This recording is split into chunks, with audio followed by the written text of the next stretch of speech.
flew from the whale's blowhole like a supersonic jet. And below me, the ocean became a sheltered bay studded with right shapes. You will be amazed as my epic journey unfolds. For here, it was about to take a most unexpected turn. And it happened like this.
It was a beautiful but deadly wasteland. Freezing cold, brutally chilling, enough to kill a man in hours. Yet here you are. Indeed, General. An impoverished childhood playing in the streets of Omsk during those bitter winters had made me hardy. I thought you said you grew up in Altai. Ah, General, the life of a poor toy maker's family. We had to move from place to place just to find work.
Sannikov land, eh? Of course, Sannikov himself reported nothing more than a bluish fog on the horizon. Your island may be nothing more than the product of overactive imaginations. General, consider this. Imagine taking a simple peasant, a pig shepherd, for example, and telling him one day humans would fly around the earth beyond the sky. He would say you were stark raving mad, Saldaphone, a ridiculous kazьол бородатый, a buffoon stuffed into a military uniform, a придурок, a чучело тупорылое. This peasant of yours had better watch his mouth if he doesn't want to spend his holidays in Sovietsky. Perhaps you should return to your story.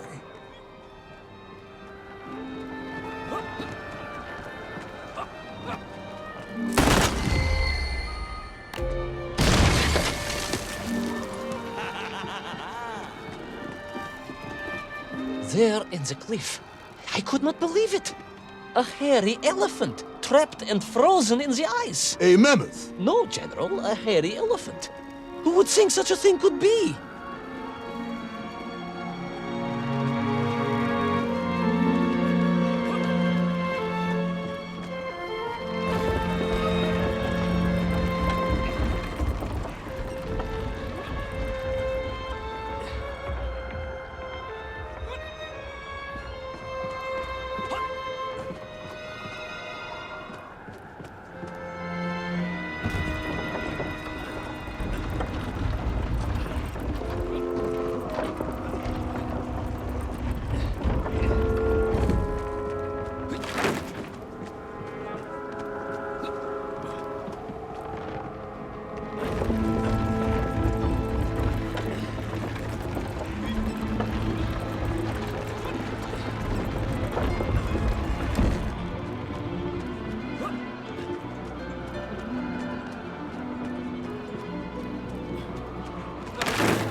Trudged onwards through the blizzard, one foot grimly in front of the other, blinded by the snow, my nose becoming quite blue, my thoughts of home crushed under the weight of the plummeting temperature. I am bored, Ivan Ivanovich, and sick to my teeth of listening to this rubbish.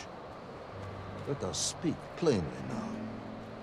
You will tell me where my bomb is, or I will have you shot. I am just getting to that, General. Shot! Comrade Primal! Shot with real bullets, fired from a real gun, not some ludicrous Bultavia about lost cities and dinosaurs and mink and mammoth. It was a hairy elephant. No! I will not tolerate any more! Where is the bomb, Ivan Ivanovich? Where is little Orpheus? It was right there. What? It was there. At least I realized it must be. Where? There? On Sannikov land? Yes, General. Because as the storm began to clear, I realized with a strange excitement and trepidation that I was not alone on Sannikov land.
Wait.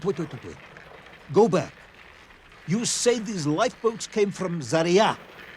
A Russian ship? Zarya returned home, but not with all of her crew. And here were the missing lifeboats, trapped in the ice for all of these years. And it could only mean one thing. That you are continuing to hang lapsha on my ears.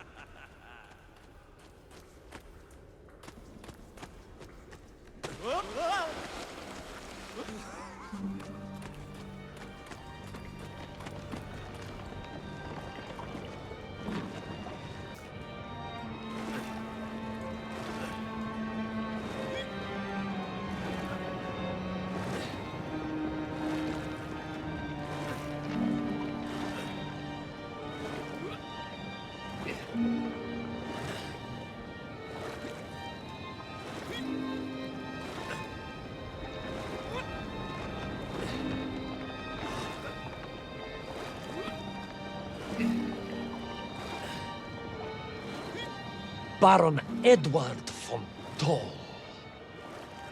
Of course, I remember reading about his tragic expedition at school. We were taught he had died a hero's death out on the icy wastes, searching for SANNIKOVA. Yet what if, in doing so, he had sailed accidentally into the interior, deep below the crust of the world? A fellow citizen of the surface. I had to try and find him.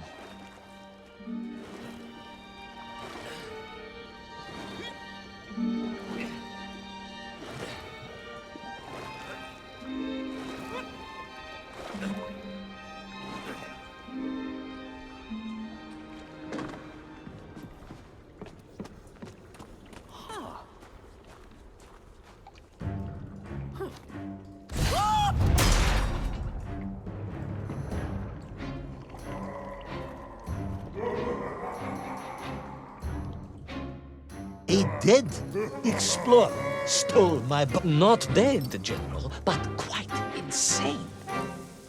Perhaps it was the loss of the arm or the leg, or the long years in isolation. But Toll was clearly mad. You should have got along perfectly then. How I wish we had. But no, whatever Toll's intention with little Orpheus was, I had no time to consider it. I was in mortal peril once more.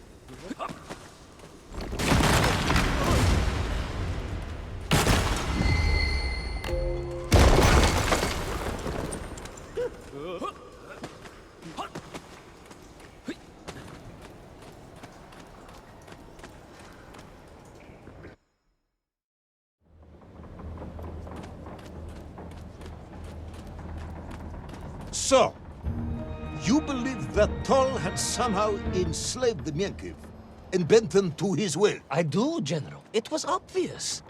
Why else would they serve him? And how else could they be so different from their free comrades? These odd helmets they wore, it was the science of our times. No doubt about it. Although fused with some strange crystal technology I could not recognize. To be honest with you, it didn't seem appropriate to stop and ask them.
this dog. You say he was an explorer? Yes, General, he was. He vanished some 60 years ago. I remember the story well. And you say he stole little Orpheus? To get home, General, to get home. I think he must have thought he could use the atomic bomb to blast his way back to the surface.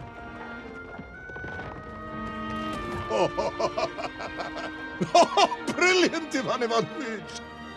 And you expect me to believe that a 100-year-old madman not only survived below the Earth's crust, but enslaved his Mienkiv, explored the lost worlds, and discovered the secrets of atomic power, all by himself? A Tsarist general.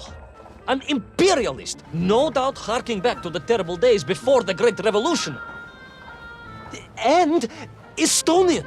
Estonian? Estonian, General. They are wily people.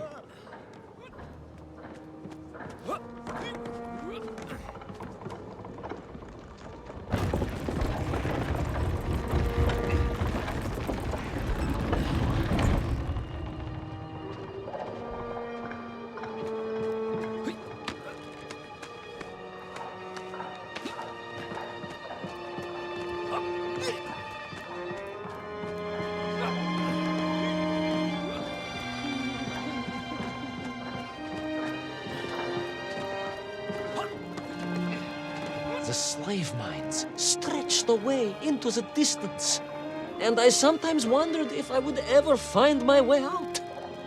But I never gave up, General. Of course you didn't.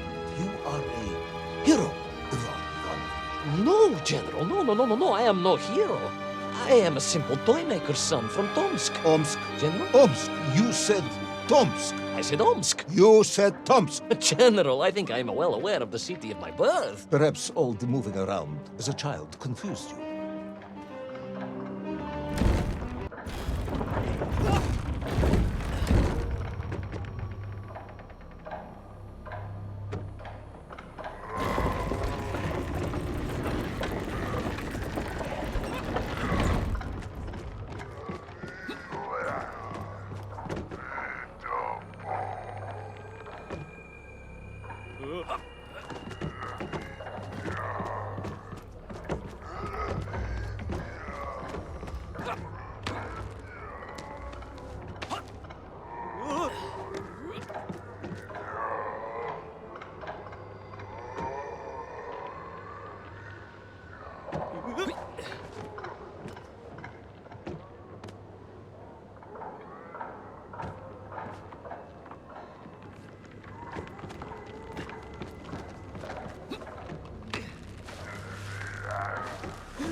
On we flew across the deserted, frozen plateau. I was single-minded in my pursuit, dogged in my determination.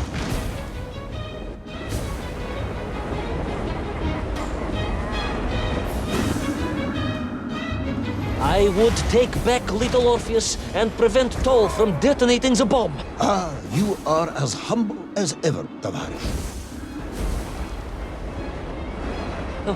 Well, General, you are a great military leader, a great strategist, whereas I am simply the humble son of a watch toy maker, and driven by patriotic fever with no regard for my own safety, I rushed blindly on.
Will our courageous yet unfortunate hero drown in the depths of an inhospitable frozen sea?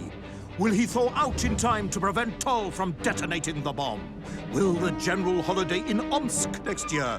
Or Tomsk? Or perhaps both? What exactly is the difference between a mammoth and a hairy elephant? All of these questions and more should almost certainly be answered in the next exciting episode of Little Orpheus!